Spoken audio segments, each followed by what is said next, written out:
কিছু হাসি, কিছু আশা, কিছু মধুর ভালোবাসা, কিছু হাসি, কিছু আশা। Hey guys, welcome to my channel. আমি প্রীতি, আমি তোমাদের জন্য নিয়ে চলে এসেছি নতুন একটা ব্লগ। অনেকদিন পরই এলাম, তো ব্লগটা এডিট করতে দেরি হয়ে গিয়েছে। আজ রিসেপশনের ব্লগ নিয়ে চলে এসেছি। রিসেপশনের দিন সকালে ও রাত্রে, তো দেখতে থাকো। এখানে চলছিল আশীর্বাদের সময়। রিসেপশনের দিন সকালে ঠাম্মা আশীর্বাদ করছিল, চলো দেখতে থাকো। এরপর একে একে সবাই আশীর্বাদ করে নিচ্ছিল। দাদা বৌদি বাড়ির সবাই আশীর্বাদ করেছিল। কিছু কিছু রিচুয়ালসগুলো আছে রিসেপশনের দিন সকালে, সেইগুলোই হবে। এখানে একটা রিচুয়ালস হচ্ছিল, আর দাদা ওখানে বসে আছে সরা লুকানোর জন্য, কিন্তু দাদা বৌদি সরাটা দিচ্ছিল না, কাড়াকাড়ি চলছিল, খুব মজা হচ্ছিল।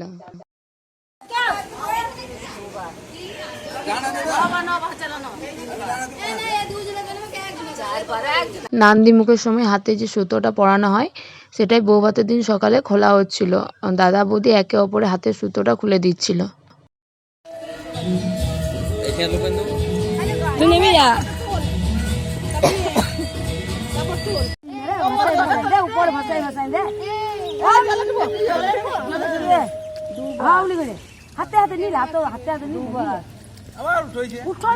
বউ ভাতের দিন সকালে রিচুয়ালসগুলো মোটামুটি কমপ্লিট। এরপরে রিসেপশনের অপেক্ষা। আমার ফোনে ফুল স্টোরেজ হয়ে গিয়েছিল, তাই রিসেপশনের ব্লগ আমি বেশি করতে পারিনি, একটু একটু ভিডিও ক্যাপচার করেছিলাম। আর এখানে কনে যাত্রীদের জন্য প্যাকেট তৈরি করা হচ্ছিল। আর আমি বউ ভাতের দিন সকালেও রাত্রের ভিডিওটা একসাথেই দিয়ে দিয়েছি। বেশি তো ভিডিও ক্যাপচার করা হয়নি, তো আলাদা করে কি ভিডিও করব। আর এখানে প্যাকেট তৈরি করা হচ্ছিল, দেখতেই পাচ্ছ। की सभी जुबां है, हम हैं हजारों में, अब की कमी जरा है, हर चीज खास है, अब है जो है वो समा है, तुम रह सकी तो रबा है। এরপর মেকআপ করতে বসে গিয়েছিলাম। কনের আগেই আমি মেকআপ করতে বসেছিলাম, তখনও বৌদি মেকআপ করতে রেডি হতে যায়নি। আমি মোটামুটি 4টেই বসেছিলাম, 6:30 7টা লেগে গিয়েছিল, 3 ঘন্টা মতন লেগেছিল। আর বাকি বোনদের হতে হতে 9টা বেজে গিয়েছিল। সবারই মেকআপ এই দিদিরাই করেছিল আমাদের। তো দেখতে থাকো কিভাবে কি লুকটা করি, চলো দেখো। তো আমি হেয়ারটা করে মেকআপ করতে বসেছিলাম। আমার তো একটু লং হেয়ার, তাই আমার হেয়ারটা করতে অনেকটাই সময় লেগে গিয়েছিল। চলো ফাইনাল লুকটা দেখে নাও।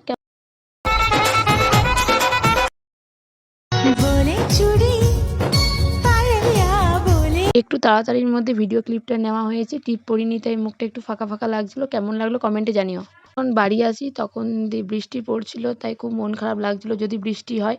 তারপর বৃষ্টি থেমে গিয়েছিল। এখানে সব রিলেটিভরা আসতে শুরু করে দিয়েছিল, আর ভাই আর কাকি ফটোশ্যুট করতে ব্যস্ত।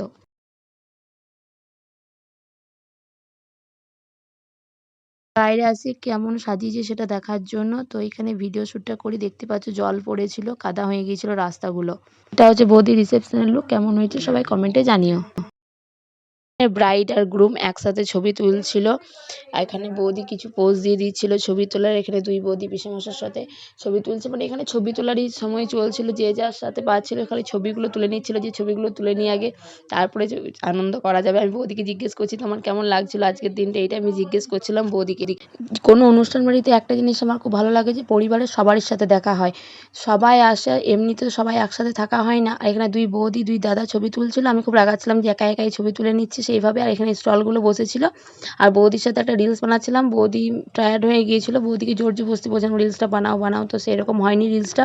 আর এখানে স্টেজটা ভিজে গিয়েছিল, বৃষ্টি হয়েছিল, তো বললাম। এখানে পিসিরা ডান্স করতে শুরু করে দিয়েছিল, আর ঠাম্মাকেও নাচিয়েছিল, ডান্স করিয়েছিল, তো খুব সুন্দর হয়েছিল। চলো নিউ ব্রাইড অ্যান্ড গ্রুমের কাপল ডান্স দেখে নিই।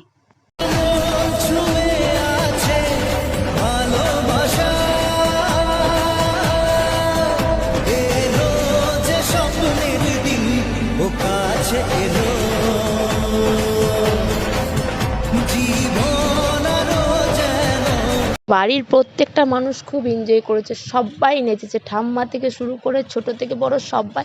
তো খুব মজা হয়েছিল। তো আমরা যখন ডান্স করেছিলাম ভিডিওটা পাইনি, খুব শেষে ডান্স করেছিলাম, তো নিজে ডান্স করছিলাম, ভিডিওটা হয়নি। তো বাড়ির সবারই ডান্সটা দেখে নাও, খুব মজা হয়েছিল, ফুল টু এনজয়।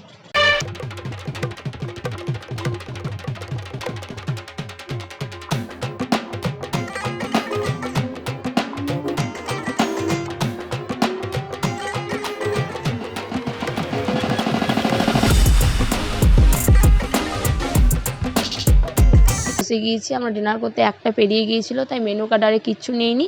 সোনামণি আমার দিকে, আমি ওর দিকে তাকিয়েই ছিলাম। এখানে দাদা বৌদিরাও ডিনার করতে বসে গিয়েছিল, তারাও খায়নি ভালো করে, খালি পোজই দিয়ে যাচ্ছিল। নিজেদের বিয়ে নিজেরাই ভোজ খাচ্ছিল না। শেষে আমি কিছু পিকচার অ্যাড করে দেবো। তো ব্লগটা ভালো লাগলে একটু like, comment, share and subscribe. পাশে বেল আইকনটা ক্লিক করে দেবে, নতুন নতুন ভিডিও আপলোড করলে নোটিফিকেশান পেয়ে যাবে। চলো টাটা। তো পিকচারগুলো দেখে নাও। চুপ করে তুই কেন ছিলি শুধুই মনে বেঁধে রেখে চুপ কথা, আজ বলে দে সব